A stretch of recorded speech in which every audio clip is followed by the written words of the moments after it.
Today, we are going to learn about direct speech versus indirect speech, or sometimes also referred as direct and indirect narration. This is the most demanding topic of grammar and you must understand it very carefully. So without a further go, let's get started. What is a narration? Narration is the act of representing the words of speaker. That is, how you are representing the way a person has spoken. There are two main ways of reporting the words of speaker. First, direct speech, and second, indirect speech. Let's look into each of them in detail. So what is a direct speech? The actual words of the speaker are quoted as it is without any change. The exact words of the speaker are enclosed in inverted commas or quotation marks.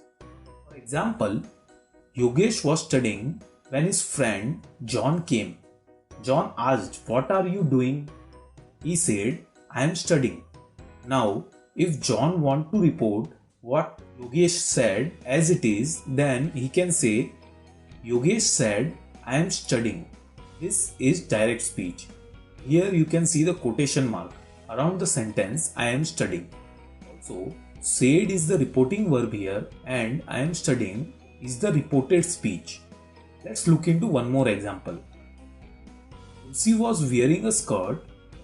Rajesh asked Lucy, "Which colored skirt you are wearing?" Lucy said, "I am wearing white skirt."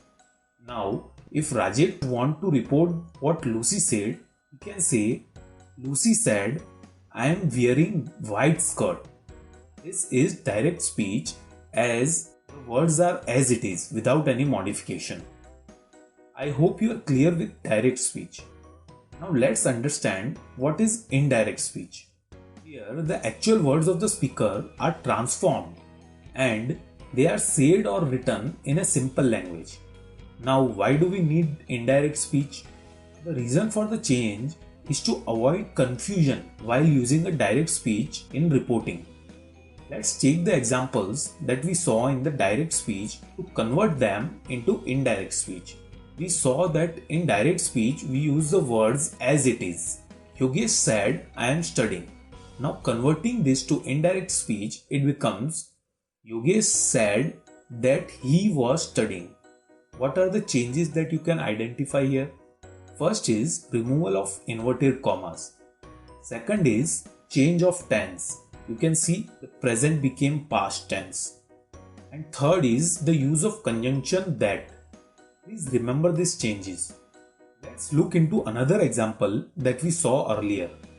Lucy said, "I am wearing white skirt." Converting this to indirect speech, it will become Lucy said that she was wearing white skirt.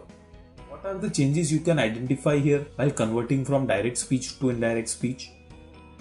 Here also, first is removal of inverted commas. Second one is the change of tense. And the third is use of conjunction that. I hope you are clear with the fundamental difference between direct and indirect speech. Let's quickly revise what we have learned in this video. Firstly, we discussed what exactly is a narration. It is an act of representing the words of the speaker. Then we discussed that there are two ways of achieving it. First is direct speech and second is indirect speech. In direct speech, the actual words of the speaker are quoted as it is without any change. The exact words of the speaker are enclosed in inverted commas. Finally, in indirect speech, the actual words of the speaker are transformed and are said or written in a simple language. That's all about direct and indirect speech in this video.